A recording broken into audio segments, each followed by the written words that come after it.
Entonces, iniciamos esta noche el tiempo de estudio bíblico y bueno, pues vamos a ir más bien desarrollándolo como una charla. Hay un tema que pues creo que el Señor me lo puso en el corazón para esta noche. Pues me vino hacia la mente, estaba almorzando, yo no sé, como el lunes o el martes estaba almorzando y pum, me vino eso a la mente y pues quisiera hablarlo con todos ustedes y que cada uno de ustedes también me pudiera como aportar o preguntar si no entienden, que pudiéramos interactuar esta noche. Amén. Esa es la idea. Y el título de la enseñanza es ¿cómo identificar una mentira satánica? ¿Cómo identificar una mentira satánica? Y bueno, pues cuando le di el título a mi esposita, no sé si hoy o ayer, no sé cuándo le dije. Ayer hablamos de eso. Entonces ella me decía, pero si es que todas las mentiras son satánicas, es una contradicción. Entonces no, hay que entender algo. Jesús dijo que Satanás, en el capítulo 8 de Juan, dijo que el diablo es el padre de mentira. Y que cuando habla mentira de suyo habla. Creo que es en el capítulo 8, no sé si en el 8 o en el 10. Pero bueno, en el Evangelio de Juan Jesús dice esto refiriéndose del diablo, que es mentiroso y que es asesino desde el principio. Pero la palabra nos dice claramente que los mentirosos tendrán su parte en el lago que arde con fuego y azufre, que es la muerte segunda. Entonces, el hecho de que el diablo sea el autor de la mentira y el que promueve la mentira, no significa que el único mentiroso sea el diablo, no, todos sus hijos, todo el que participe en mentira es contado como hijo del diablo y es mentiroso. Pero la idea de esta enseñanza de hoy es poder identificar, vamos a ver algunos textos en la Biblia para aprender cómo sé que me está hablando el diablo y que me está diciendo una mentira, cómo reconocerla. Amén. Esa es la idea, cómo reconocer una mentira del diablo. Porque a mí me puede decir una mentira, no sé, mis hijos, y yo no sé cuántos papás aquí saben reconocer una mentira de los hijos. Amén. Amén. 1, 2, amén. Amén. 3, amén. Me lo voy a poner más difícil. ¿Cuántas esposas logran reconocer una mentira del esposo? Amén, ya saltó un amén por acá. 2. Por allá Mafe desde el baño dijo amén.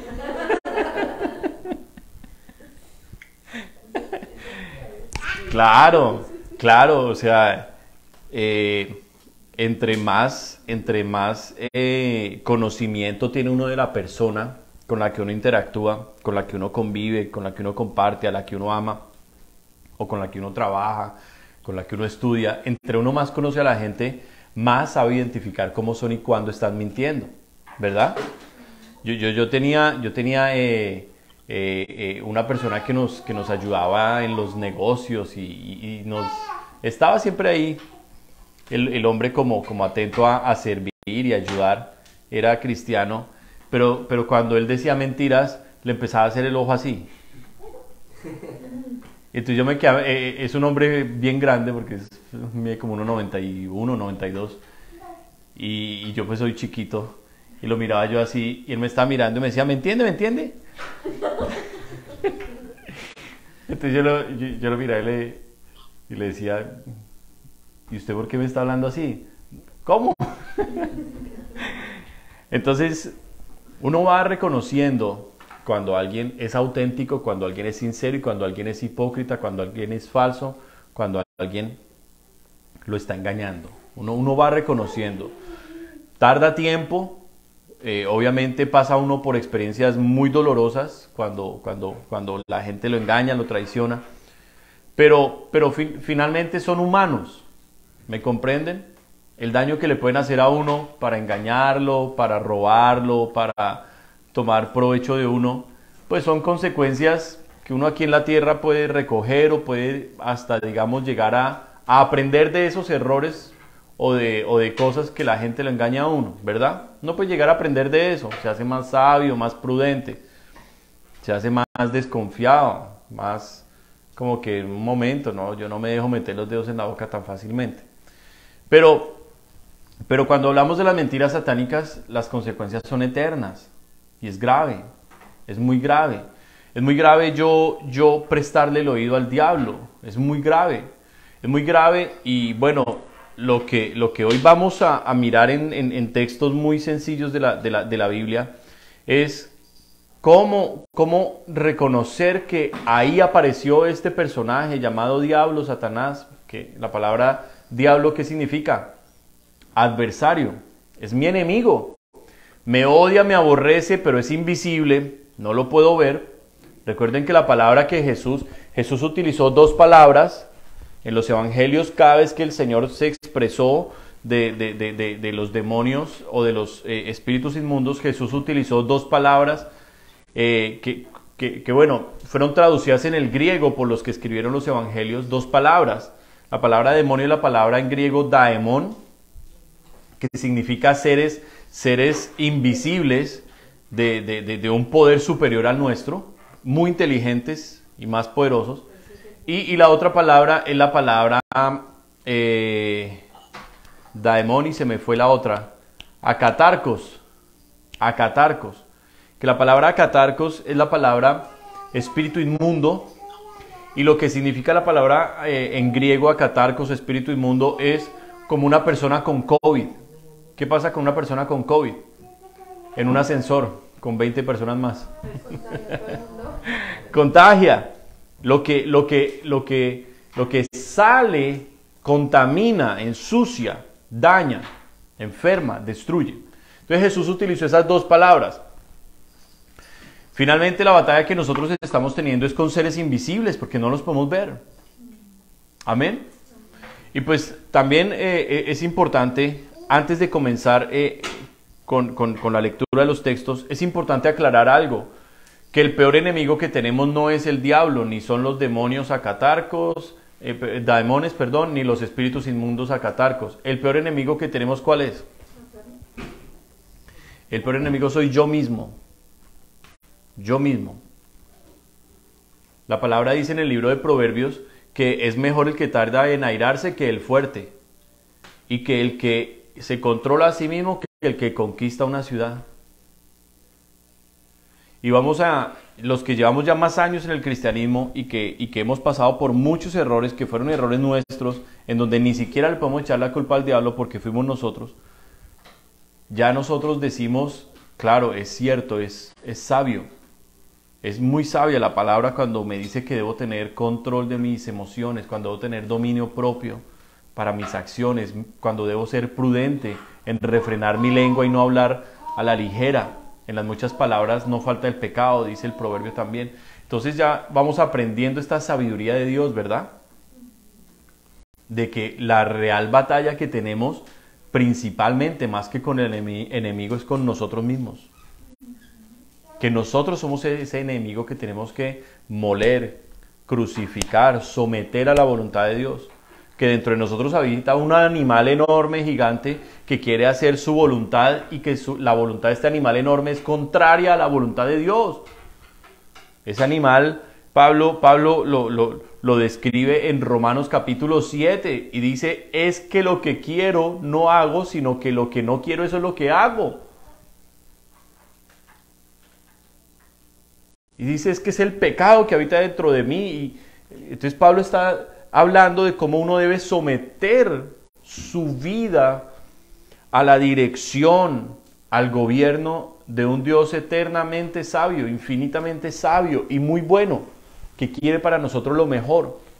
Nuestras decisiones deben ser guiadas siempre por Él. Amén. Pero pues la palabra también nos habla a nosotros de nuestra lucha que tenemos con estos seres espirituales. ¿Existen los demonios? Les pregunto.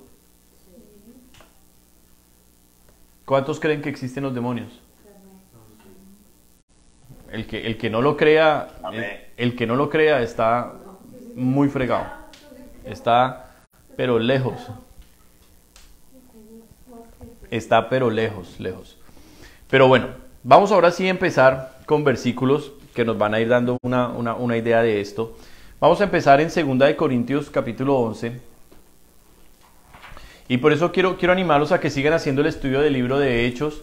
No importa que no estén leyendo el capítulo diario. Este estudio hace parte de algo independiente al devocional que cada uno de ustedes tiene con Dios. Pero en el estudio de Hechos, que van así leyendo despacito, van encontrando también una lucha con la carne, una lucha con falsos cristianos. Hablábamos de Ananías y Zafira, ¿verdad?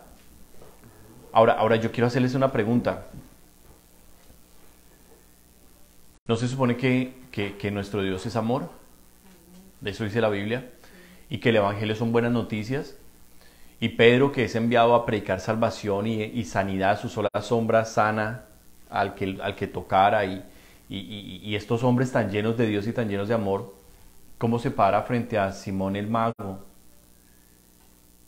Y le lanza un juicio como de muerte.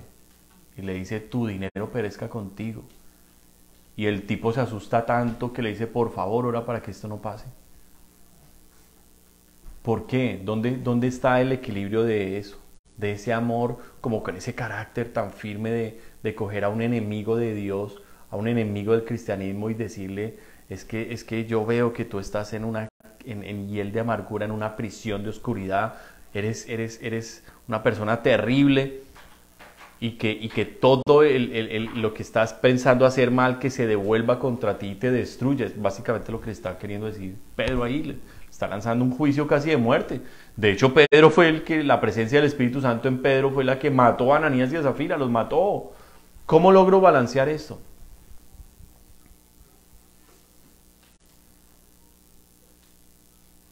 ¿Dónde está el equilibrio?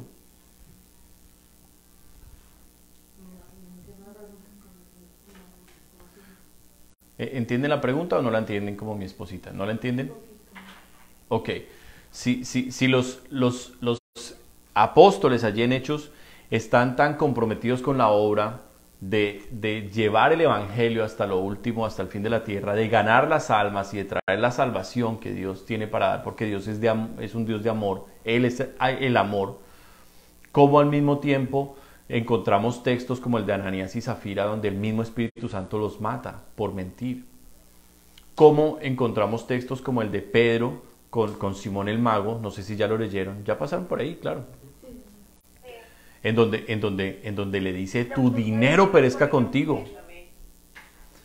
Más adelante, en los capítulos finales, está el apóstol Pablo, en donde se encuentra también con un brujo ahí y llamado Bar Jesús, y le dice, oh serpiente malvada, y bueno, mejor dicho, le dice lo que es, y le dice, quedarás ciego a partir de este momento.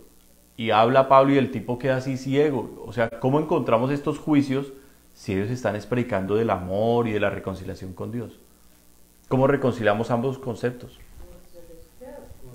En el caso de Ananías y Zafira es porque ellos no tenían por qué haberlo hecho engañar, pero es que el tema es que ellos engañados por el Espíritu Santo, ¿no? Y obviamente la santidad de Dios es algo poderosa. La santidad de Dios es poderosa. No se puede burlar. Eso es una muy buena respuesta. Es que también tengo que colocar en balanza que hay gente mágica que ha mentido y Dios no nos ha castigado así como a ellos. Entonces yo digo que pronto esa pareja tuvo un espíritu pesado como el de Judas, porque Judas mintió y vino un espíritu de sí y él se mató, ¿me entiendes? De la culpa que tenía. Digo como que tiene que ser, digamos, pronto la Biblia, como te digo, la explica, pero en la situación cuando los discípulos estaban frente a esas personas, pronto ya analizaron mucho a esas personas y ellos le mintieron al Espíritu Santo. ¿Me entiendes? Tiene que ser algo muy fuerte porque yo me imagino que hubo otra persona que mintió y pronto la misericordia de Dios estaba, pero en este caso cayó al juicio inmediato. Ahora Porque dicen que se burlaron contra el Espíritu Santo, ¿no? uno ve que uno diría, pero qué malo tiene que Ananías y Zafira estaban haciendo algo bueno, aparentemente. Tremendo, es que eso da todo para un estudio bíblico, ¿no? Y una persona que, digamos, Todo. en esa actualidad tan linda que ellos vendieron su casa para que dara a la iglesia todo, pero la intención del corazón pues era mala, que obviamente ellos decían nadie nos va a descubrir, pero cuando uno comprende que delante de Dios pues realmente nada se escapa, y Pedro, lleno de la presencia del Espíritu Santo, que fue al que ellos engañaron, es por eso que yo digo que es la gloria de Dios, que en ese momento obviamente se manifiesta, y eso hace que la demás gente diga, o sea, nadie se puede burlar del Espíritu Santo, nadie se puede burlar de Dios. Nadie se puede hablar de Dios No. en eso, claro. Entonces ahorita en esta actualidad todo el mundo se burla de Dios, todo el mundo dice mentiras, y mucha gente ha hecho lo de Ananías y Zafira, yo creo que muchísimas Muchas veces, pero ¿por qué no han caído así de muertos? Bueno, la respuesta está hay un principio muy básico. Ellos son agentes del engaño. Tanto Ananías como Zafira son agentes de engaño. Son falsos cristianos. Gente que creyó en que Jesús era el Mesías y creyó en todo este mover de los cristianos y dijeron, claro, somos simpatizantes, nos gusta, nos identificamos con ellos, son bautizados igual que los demás en el agua.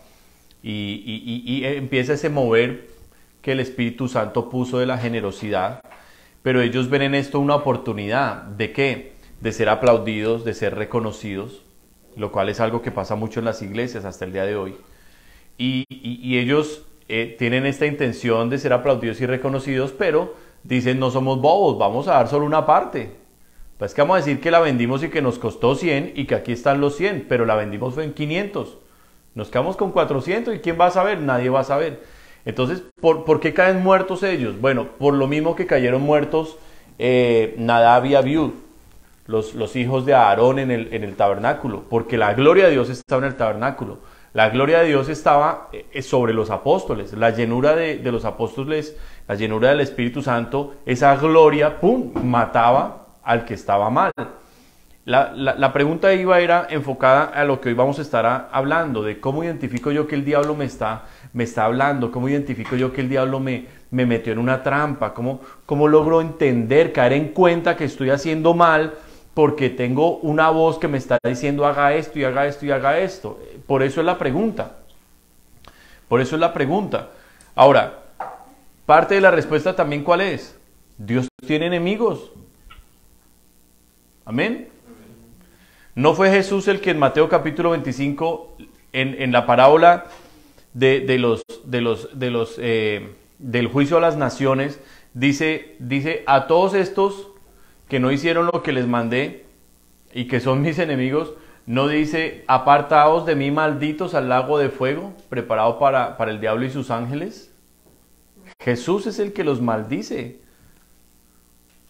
Eran enemigos, y es una realidad que tenemos que aprender nosotros a comprender desde ya. Hay enemigos de Dios, hay gente que odia a Dios, hay gente que entra a la iglesia cristiana como Ananías y Zafira, se involucran en todo la parte, digamos, como religiosa, los cultos, el hablar con los hermanos, los eventos, las comidas, los programas, los ministerio de parejas, ministerio de jóvenes.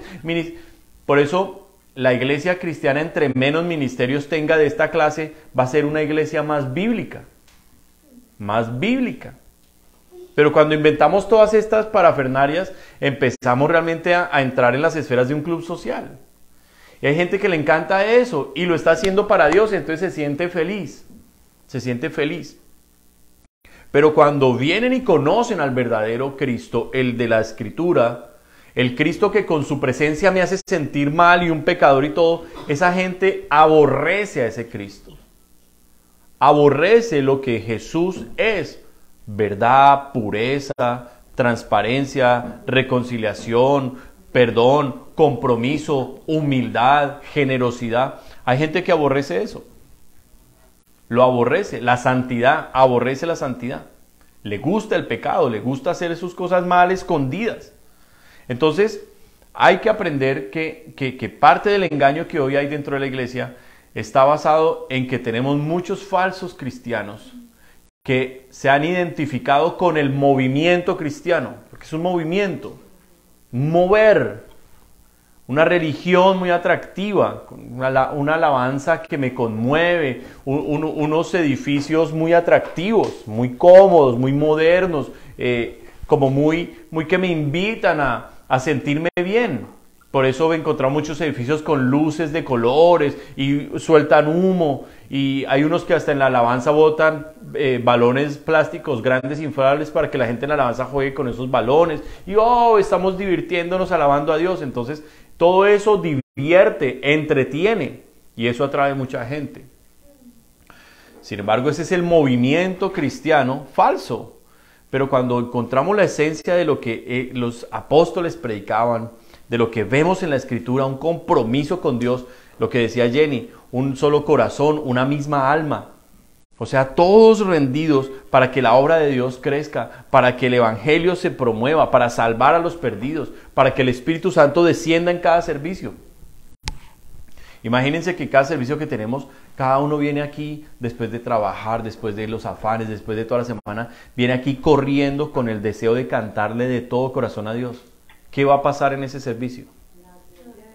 Pues la gloria de Dios va a descender. Pero ¿qué pasa si venimos cansados y con cosas en la cabeza y todo eso, y cerramos los ojos y empezamos a cantar, ven, Espíritu, ven? Mano, pues el Espíritu Santo no le importa si usted es desentonado, y yo soy el más desentonado de todos, pero al Espíritu Santo no le importa lo desentonado o lo afinado o lo melodioso, ¿no? ¿Qué le importa al Espíritu Santo? El corazón con el que uno lo busca. No lo podemos engañar a Él. Amén. Entonces son cosas que tenemos que comenzar a reflexionar. Algo similar a todo esto que estamos hablando estaba pasando en Corinto. Corinto es el modelo de la iglesia moderna. Si ustedes quieren encontrar una excelente definición de la iglesia de hoy, Corinto.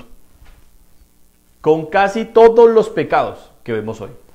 Desorden, división, celos, envidias, gula, porque había un desorden en la comida impresionante, pereza, mediocridad, falsa misericordia. Ay, ese hombre pobrecito está viviendo con la esposa del papá, pero pobrecito, tenemos que restaurarlo en el amor del Señor. Y Pablo dice, ¿cómo no le han entregado a ese degenerado? ¿Cómo no lo han entregado al diablo para que lo destruya? Sí, pero eso sí es tremenda, ¿no? Uy, Dios mío, es que ahí es donde yo digo, es que ahí es donde está el cristianismo verdadero. En no ser más misericordiosos que Dios. Hay gente que detesta a Dios. Y uno, ay, no, pero hay que ganarlo con el amor de Cristo. ¿Cómo lo vas a ganar con el amor de Cristo si detesta a Cristo? Lo odia. Es su enemigo, se le predicó el Evangelio, ha tenido 1000 oportunidades de arreglar su vida con Dios, pero odia a Dios, odia lo que Dios representa. Entonces ahí es donde está el carácter. ¿Dónde? En la palabra. Y los apóstoles no eran blandengues. Los apóstoles eran, pero tremendos varones de Dios. Tremendos varones de Dios. Muertos a ellos mismos. Y muy llenos del Espíritu de Dios. Y Pablo, que empieza a corregir todas estas cosas, ve este peligro que es de donde nace todo este tema del día de hoy. ¿Y cómo identifico que el diablo me está diciendo una mentira y me está llevando por un camino equivocado? ¿Me está haciendo alejar de Dios o me estoy volviendo un religioso? Bueno, en el capítulo 11, en el versículo 3, dice el apóstol Pablo, pero temo que como la serpiente con su astucia engañó a Eva, vuestros sentidos sean de alguna manera extraviados de la sincera fidelidad a Cristo. Entonces esto me hace a mí reflexionar. El apóstol Pablo, al final ya de esta carta, que es una de las últimas cartas que él escribe a Corinto, le escribió 4 en total, y esta es una de las últimas. O la última, esta es la última. El apóstol Pablo les dice, todo este desorden que ustedes tienen hoy en su cristianismo mediocre, en su mala relación con Dios, porque se volvieron unos religiosos ustedes. Los dones espirituales, qué locura de los dones espirituales en esa iglesia de Corinto. Qué locura. Eso todo el mundo hablaba en lenguas y se volvían locos, profetizaban y entonces se venía un hermano y le hablaban el secreto, el Señor te dice. O sea, los dones eran una locura ya, no sabían cómo usarlos y yo tengo más dones que el otro y había competencia y no, pero es que a usted le predicó fue Pedro, a mí me bautizó fue Pablo mismo. O sea, una iglesia, una locura. ¿Voy muy rápido? ¿Me avisan? ¿Voy muy rápido? Porque es que ya no los estoy viendo a ninguno. A mi hermana Antonita le veo la frentecita.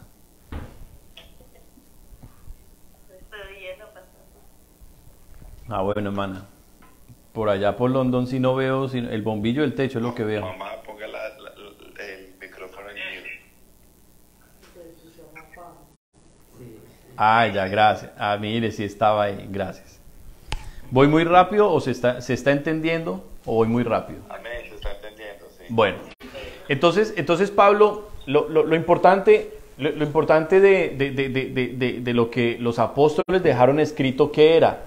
Hombre, ser médicos espirituales, identificar cuál es el problema, cuál es la enfermedad, hacer un diagnóstico, decir, mire, esto es lo que se tiene y esta es la solución. Amén. Por eso es tan importante la palabra de Dios. Y miren, la Biblia no es enredada, ni es complicada, ni es difícil. Lo que pasa es que la palabra de Dios nosotros la empezamos a entender y a vivir cuando nos interesa. ¿Se entendió? Hay gente que nunca llega a entender cosas de la Escritura porque no le interesa, porque no quiere.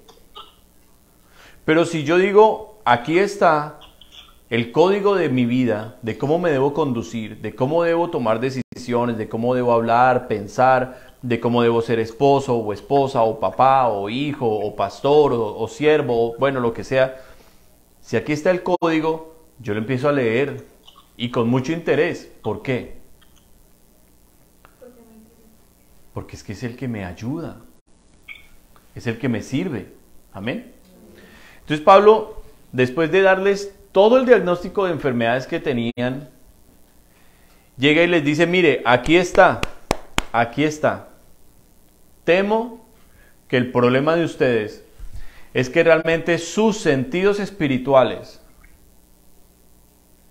se han extraviado. ¿Qué significa que los sentidos espirituales se extraviaron? Que lo que Dios originalmente dio, que al que Dios originalmente llamó, que al que Dios originalmente ungió y le dijo, te voy a usar en esto, ¿qué hizo el diablo? Lo que pasa con un avión, siempre he hablado el caso de lo que es la apostasía, dando el ejemplo del avión. Un avión de aquí en New Brunswick a London, Ontario, tiene una trayectoria. Es una lineecita, que ellos lo ven en el mapa como una línea, pero es una línea que no existe, invisible, simplemente por coordenadas el avión va siguiendo las coordenadas, moviéndose en esa línea. Si aquí en el inicio se tuerce apenas 1 grado, es casi imperceptible 1 grado, ¿verdad? Es casi imperceptible, pero en esta distancia de 2000 kilómetros o más, ¿llega hasta este mismo punto con ese grado? No.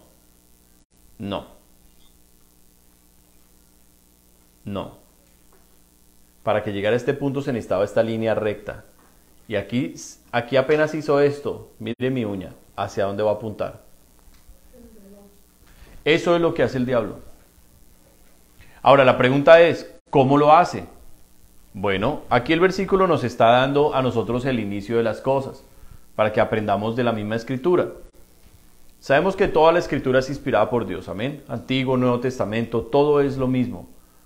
El Espíritu Santo habló a través de varones que Él mismo escogió para que dejaran escrito lo que hoy nosotros necesitamos aprender. Y dice, así como la serpiente con su astucia engañó a Eva. Entonces vamos al engaño de Satanás a Eva. Ahí comienzan las cosas. Ahí aprendemos cómo es que el diablo engaña. Cómo comienza realmente el enemigo a alejarlo a uno, a extraviarlo. Porque la gente muchas veces piensa que las mentiras del diablo son exageradas. Y dicen, no, Juan Diego, la mujer de tu vida no es Valeria, es Sofía Vergara. Y Juan Diego dice, uy, pero esa señora está muy vieja. Y esa señora, ¿cómo la voy a conocer? Una señora imposible. Lo máximo que llegaré será a que tal vez me responda algún día un mensaje en Twitter. Y eso. ¿Cómo va a ser? No, las mentiras del diablo no son así exageradas. Las mentiras del diablo son sutiles y pequeñiticas. Mínimas. Mínimas. Entonces en el caso, y perdónenme que los ponga a ustedes dos de ejemplo, pero es que los tengo al frente. Y esta semana estoy orando mucho por los matrimonios. Mucho por los matrimonios. Porque notamos una actividad por ahí fuerte. Mi esposita y yo la notamos. Actividad fuerte en el mundo espiritual y estuvimos orando, rompiendo todo eso. Entonces, ¿cómo comienza el enemigo a trabajar a Juan Diego para que Juan Diego rompa lo que Dios unió con Valeria? Porque fue Dios el que lo unió. Entonces comienza con pensamientos. Y dice, ¿está seguro que es ella? Porque es que está muy joven. Y usted se da cuenta cómo es de callada. Ella no le dice todo lo que realmente está sintiendo. Y comienza a poner pensamientos que lo ponen a reflexionar sobre ella. Entonces va extraviándolo, va alejándolo de la verdadera mujer que ella es. Y le va así aumentando. Cuando el hombre no se da cuenta, eso le va bombardeando pensamientos y pensamientos y pensamientos y pensamientos. Y dice, hoy no lo saludó bien. A mí me parece que se está aburriendo de usted. Me parece que se está aburriendo de usted. Me parece que realmente todo ese amor con el que arrancaron y todo ya no es el mismo. Y empieza así a trabajar la mente, que de una persona que no ora, la mente de una persona que no lee Biblia, que no piensa en la palabra continuamente, es un campo fértil para que el diablo siembre todas sus mentiras. Ahora imagínense que esa estrategia está por el lado de Juan Diego, pero también por el lado de Valeria. Y comienza a decir, sí fue buena decisión que se vinieran para Neuronsu, porque es que acá están muy solos. Y la familia tan lejos. Y miren que no ha sido tan fácil las cosas. Y comienza a hacerlo a uno dudar y dudar y dudar y dudar del plan de Dios, de lo que Dios está haciendo. Y esto con el objetivo de que uno no se ocupe en pensar en los principios bíblicos, en lo que Dios me enseña en la palabra, sino que yo vengo y escucho un mensaje el viernes, escucho un mensaje el domingo, pero mi cabeza ¿en dónde está? En esas mentiras que me está trabajando. Entonces pasa lo de la parábola del sembrador.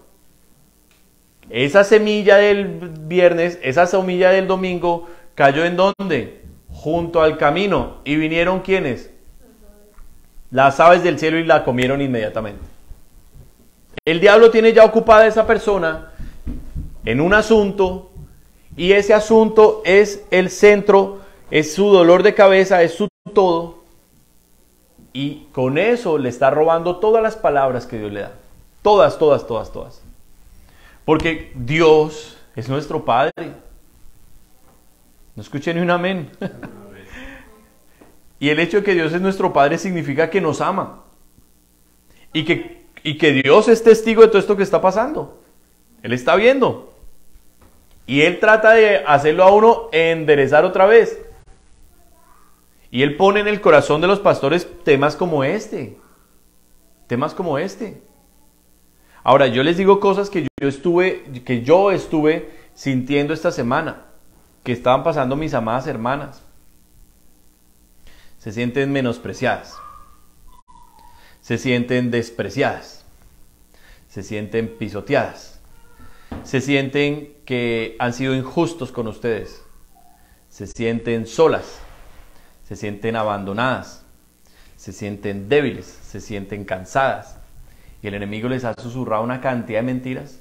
Una cantidad de mentiras para hacerlas dudar de lo que Dios dijo que va a hacer con ustedes. Y muchas dicen, estoy tan débil, estoy tan cansada, no sé cómo me voy a levantar, no sé cómo seguir adelante, no sé, todo es no sé.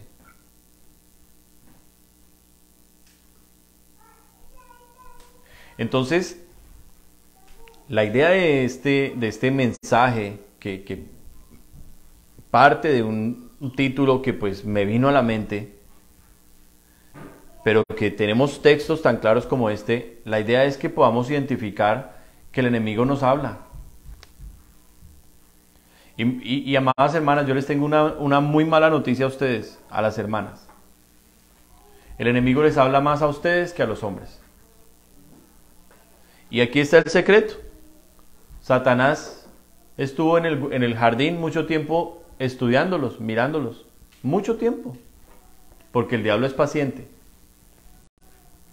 El diablo es paciente. La gente dice, ay, pero ¿y cómo ese muchacho que era tan metido con Dios y cómo se fue de la iglesia? Y cómo ese pastor que veíamos que era tan de Dios adulteró? O mire, por allá se emborrachó y por allá hizo cosas terribles. ¿Cómo ese pastor hizo eso tan terrible si era un hombre de Dios? Porque el diablo es paciente. El diablo es perseverante. El diablo espera y observa. Espera y observa. Y dice, mire, esta persona está bajita de oración. Esta persona casi no me lee Biblia. Esta persona, le pongo un pensamiento en la cabeza y ahí se queda maquinando y maquinando ese pensamiento todo el día. Dice, este lo tengo. Este lo tengo. Me lo voy a ir llevando despacito por otro camino. Y cuando lo tenga bien alejadito de Dios, ahí le salgo con algo fuerte, con algo gordo y lo pesco. El hombre cae en adulterio. El hombre cae en un vicio. La mujer cae en un vicio. La mujer cae en adulterio, porque eso pasa en ambos. Vienen los problemas en el matrimonio, vienen las cosas. Vienen a las malas decisiones, se hacen las cosas a la manera del hombre y de la carne o de la familia muchas veces y no a la manera de Dios. Porque el enemigo es experto en ponernos a reflexionar en lo que dejamos atrás. ¿Qué pasó con el pueblo de Israel en el desierto? ¿En qué era lo único que ellos pensaban? En devolverse para Egipto. Ahora, lo que me llama la atención del pueblo de Israel en el desierto, los niños tienen que hacer silencio. Lo que me llama la atención del pueblo de Israel en el desierto es que ellos solo anhelaban volver a Egipto, que porque allá tenían una ración diaria de comida, diferente al maná. Pero en ningún momento ellos dijeron, en Egipto nos azotaban. En Egipto no éramos libres, éramos esclavos. En Egipto no teníamos un solo día de descanso. En Egipto nos mataban a nuestros hijos. Eso sí no salió del pensamiento de ellos. ¿Por qué? Porque fueron mentes tan alejadas de Dios. Gente que no quiso realmente conocer a Dios, que era el campo más fértil que el enemigo tenía. Era un campo súper fértil para el enemigo sembrar. Sembró inconformidad, sembró división, sembró rebeldía, sembró desobediencia. Cada vez que les ponían una medio tentación, eso caían pero enseguida. Y caían de una vez muertos de a miles. Entonces ese diablo que mató toda esa gente en el desierto, ese diablo que engañó a Eva y que por causa de Eva estamos todos metidos en este rollo y que de hecho ese engaño le costó la muerte al Hijo de Dios en la cruz. Ese que engañó a la tercera parte del cielo y se la arrastró, ángeles que no tienen carne, ángeles que veían de frente a Dios, nuestro Creador, lo veían de frente tan gigante y tan poderoso, ese que engañó sigue engañando hasta el día de hoy y hasta que el Señor tome control de él, venga el ángel antes del milenio, le ponga una cadena y lo bote 1000 años a una cárcel llamada el abismo. Pero es tan terrible que cuando lo suelten después del milenio, va a salir a engañar a las naciones que para ese momento el Señor volvió a repoblar. Los engañará para venir en guerra imagínense, contra Dios. El engaño es muy terrible. Y el engaño es del enemigo y estamos en la era del engaño. Estamos en la era del engaño. Ustedes miran las noticias sobre Rusia y Ucrania, y en una noticia muestran a Putin así todo triste y dicen, está a punto de declararse en derrota y de renunciar. Ya encontraron el plan para asesinar a Putin. Y usted baja, hace el scroll, y abajo, la noticia abajo está Putin así, y dice, ya está preparando las armas nucleares porque dice que va a destruir toda Europa. ¿Quién tiene la verdad? Estamos en la era del engaño. Y ni hablar de las religiones, ni hablar de los mensajes cristianos y muchas veces disque cristianos que aparecen en internet. Estamos en el tiempo del engaño. Y nosotros necesitamos estar apercibidos de eso. Y nuestra mente no puede ser más el caldo de cultivo del enemigo. Nuestra mente no puede ser más el campo en el cual él viene y siembra todas sus mentiras y sus engaños y me dice que yo no sirvo para nada y me dice que yo estoy perdido, que estoy tan lejos de Dios que no puedo regresar a Dios ya. Eso no son huevos de áspid. Huevos de áspid, o sea, huevos de dragones. ¿Cómo funciona? ¿Cómo funciona espiritualmente esto? Los dardos de fuego de los que habla el apóstol Pablo en Efesios 6, versículos 11 en adelante, los dardos de fuego son flechas. Imagínense ustedes flechas, ¡puf! ¡Puf! Como en el progreso del peregrino. Esas flechas son pensamientos. Pensamientos que me llegaron a mi cabeza. Me llegaron a mi cabeza. Entonces, pensamiento que me llega a la cabeza. La piedra en el zapato. La piedra en el zapato. Y me quedo pensando en la piedra en el zapato y me vienen 10 pensamientos más.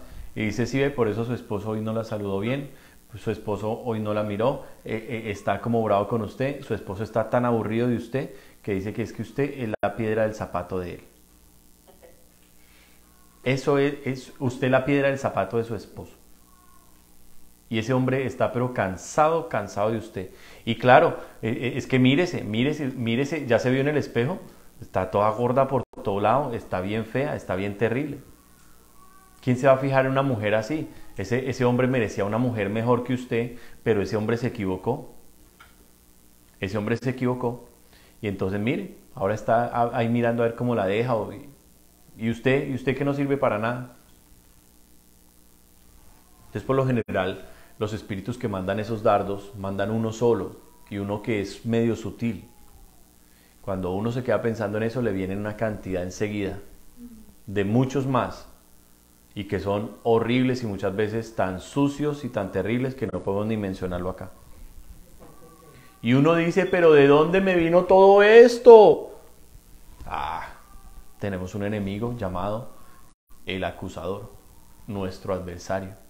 Y es nuestro enemigo, nos detesta. Su objetivo es llevarnos al infierno. A ustedes, a mí, ese es su objetivo. El objetivo de Dios, salvarnos, llevarnos al cielo. Pero nosotros somos los que escogemos. Entonces Pablo está muy preocupado y les dice, bueno, iglesia, ustedes, sus sentidos. ¿Por qué razón? Si ustedes leen el contexto, el apóstol Pablo en el versículo 2 les dice, yo con celo de Dios los celo a ustedes. Con celo de Dios, o sea, los amo tanto en Dios que soy celoso, protector con ustedes. Yo no quiero que nada malo les pase. Dice, pues os he desposado con un solo esposo, o sea, con Cristo, para presentaros como una virgen pura a Cristo. Está hablando del celo del matrimonio, del celo que el hombre debe tener por su mujer. Mi amor, tápese que no me la miren. Yo sé que tiene buenos atributos, pero tápeselos, mi amor. Eso es solo para que yo lo vea. El hombre tiene un celo de la mujer, de que no me la griten, de que no me la traten mal. Cuidadito. El hombre tiene el celo de la mujer. El hombre la lleva a su mujer a un restaurante muy bueno, en ocasiones especiales, un restaurante muy fino, muy costoso, y la lleva para que la atiendan como una reina esa mujer. La lleva a un almacén a comprarle la chaqueta que ella siempre quiso, el detalle que ella siempre quiso, y le dice, mira mi amor, lo hago lo hago con un detalle, pero él quiere que se la traten, que se la atiendan, que la hagan sentir como él quiere que ella se sienta, una mujer así, como subirla. Porque es lo que Dios mandó que el hombre haga con la mujer, que se sacrifique por ella, que la ame así, de esta manera, apasionada. Amén. Entonces yo escuché por ahí esta semana esa clase de comentarios. Yo los escuché. Usted está cansado de mí, ¿verdad? Ya se cansó. Ya se cansó de mí. Y entonces yo me quedé reflexionando y yo decía, oiga, por aquí se me hace que el enemigo ha estado visitándonos y bombardeándonos. Y me puse a pensar y yo decía, ¿será que sí estoy cansado? ¿De qué estoy cansado? Dije, no, yo lo que estoy es tragado. Estoy tragado. Y se lo dije, pues mi hijita se equivocó porque llevo 20 años tragado de usted. Y me la llevé a comer sushi. Que por allá los hermanos que han venido de London saben de lo que les estoy hablando. El mejor sushi del mundo se encuentra aquí en Moncton, New Brunswick. ¿Amén o no amén? Entonces necesitamos identificar las mentiras del diablo y necesitamos romperlas, desactivarlas. ¿Amén? Y se me fue el tiempo y no les alcancé a hablar más textos.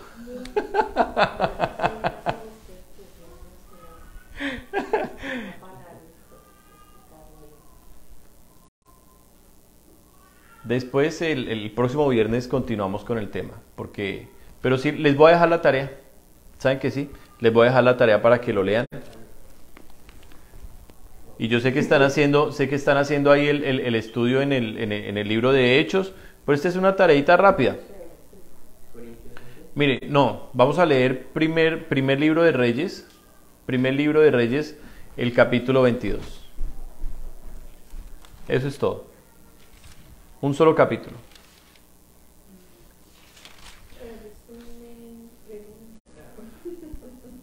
Preguntas, vale, vas a tener 10,000 preguntas cuando leas este capítulo.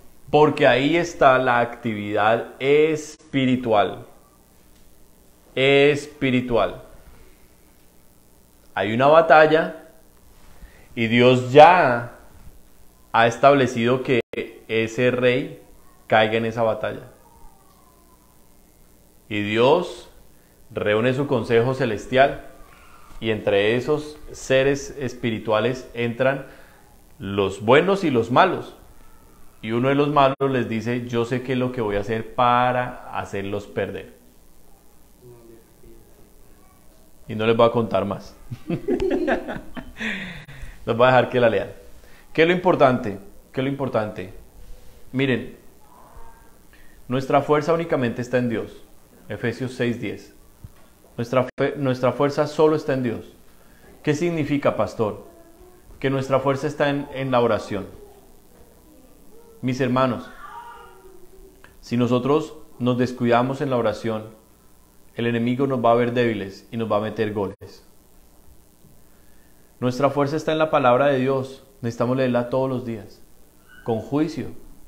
Yo sé que hay días que son súper ocupados y todos tenemos esos días, muy ocupados y de 1000 cosas que hacer, pero no dejemos que se nos acabe el día sin haber tenido un buen tiempo de oración y de lectura bíblica. Amén.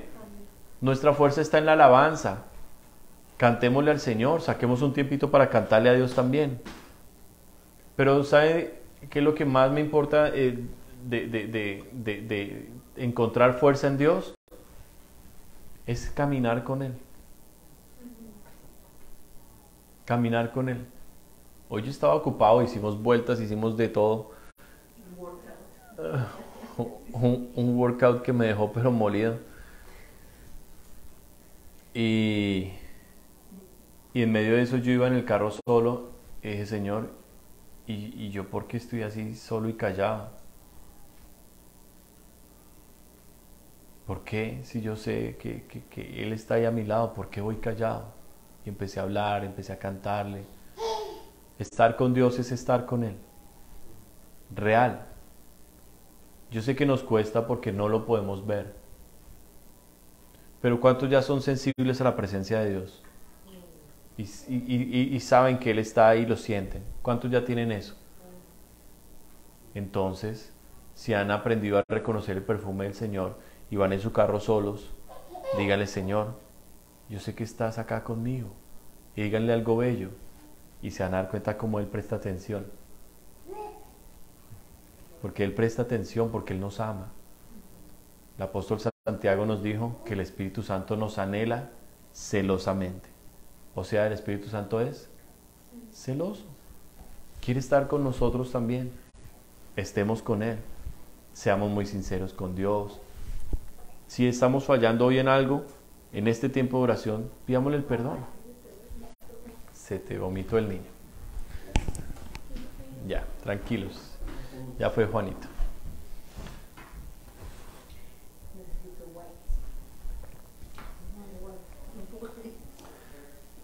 Seamos sinceros con Dios en lo que hemos fallado. Consejo: no le escuchen más al diablo sus mentiras. No las escuchen. Mujeres que me están escuchando, hermanas que me están escuchando, muchas veces no solo es el enemigo, sino también es la carne. La carne. ¿Cómo sé que es mi carne? Cuando me siento sola, cuando me siento gorda, cuando me siento fea, cuando me siento que no valgo nada.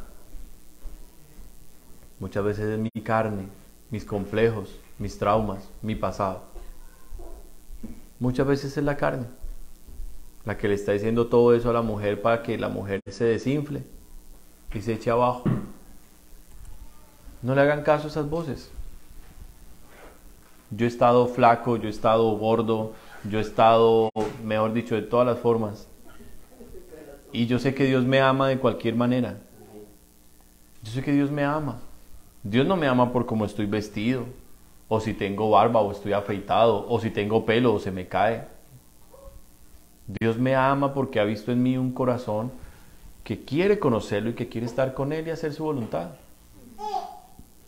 Entonces no dejemos tampoco que nuestra alma, que después vamos a hablar del alma, las mentiras del alma, no dejemos que tampoco eso nos engañe, que nada nos impida a nosotros seguir adelante con el Señor. Amén.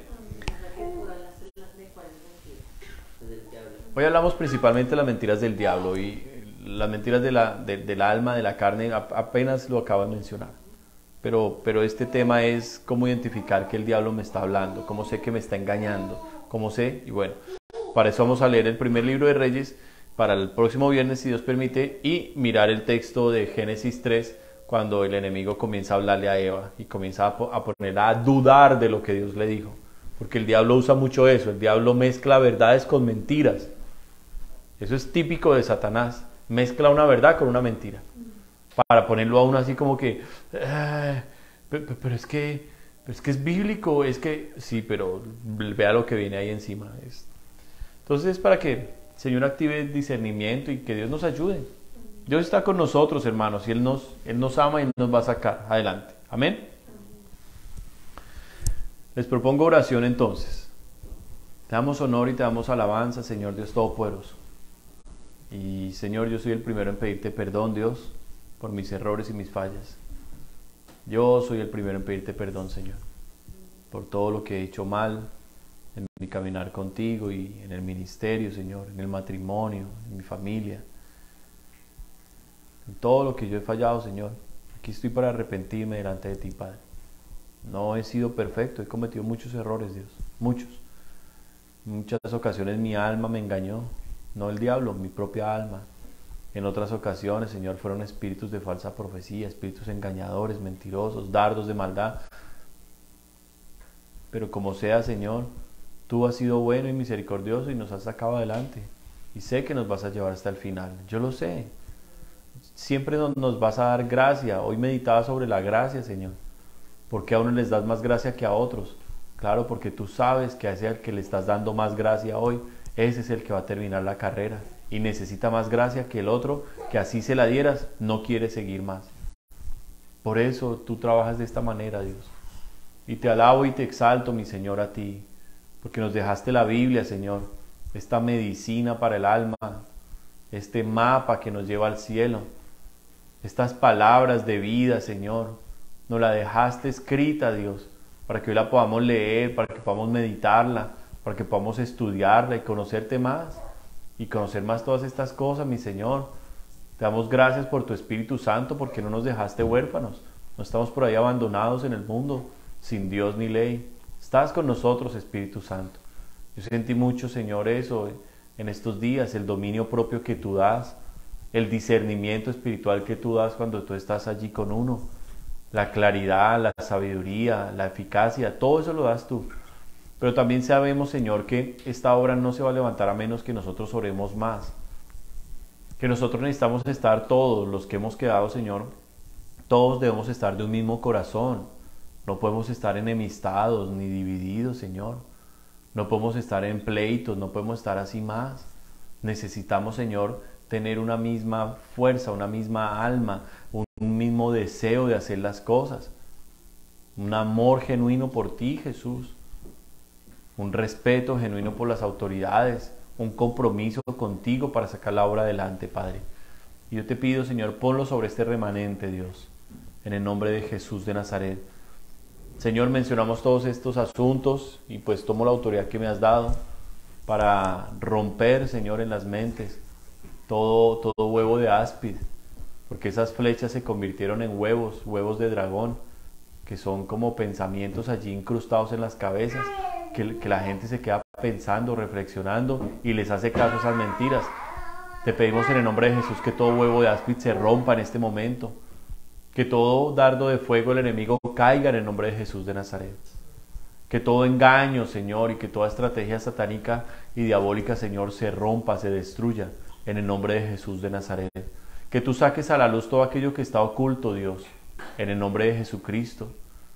Que, Señor, nos des fuerzas para orar esta noche, para orar mañana, para el domingo congregarnos con alegría, con gozo, venir aquí al templo, Señor, no tristes ni acongojados, ni cansados, ni fatigados, no. Venir aquí al templo, Señor, con alegría, con deseo, Señor, de congregarnos, de saber que te vamos a exaltar, de que tú estarás en medio nuestro y nos darás una palabra, Señor, para levantarnos nuevamente. Por eso te damos honor a ti, Señor. Espíritu Santo, yo no lo puedo hacer, pero para ti es muy fácil.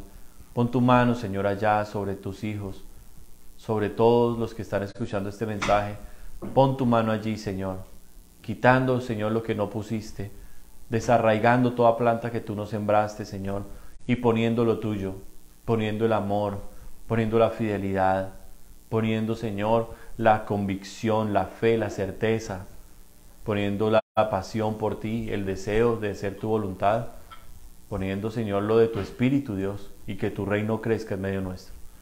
Te doy muchas gracias por este tiempo, mi Señor, y sí, gracias, siento tu presencia, mi Señor. Sé que estás acá con nosotros y que has venido para bendecirnos, para levantarnos y para ayudarnos a hacer la obra que nos encomendaste, mi Señor. Y tú estarás con nosotros todos los días hasta el fin, dice tu palabra, y nos apropiamos de esa palabra, Señor. Te amamos mucho, Jesucristo, mucho. Te amamos mucho, Espíritu Santo. Te amamos mucho, Padre eterno, Dios todopoderoso y grande. Gracias, mi Señor. En el nombre de Jesús, atamos los espíritus de retaliación y de venganza por esta enseñanza. Espíritus de engaño, de error, de mentira, los enviamos al abismo. En el nombre de Jesús, espíritus de contienda, de pleitos, de celos, los atamos y los enviamos al abismo. En el nombre de Jesús de Nazaret. Y nos vamos a descansar, Señor, contentos contigo, Dios. En el nombre de Cristo Jesús. Amén. Y amén. Dios les bendiga, les amamos mucho. Nos vemos el domingo si Dios permite.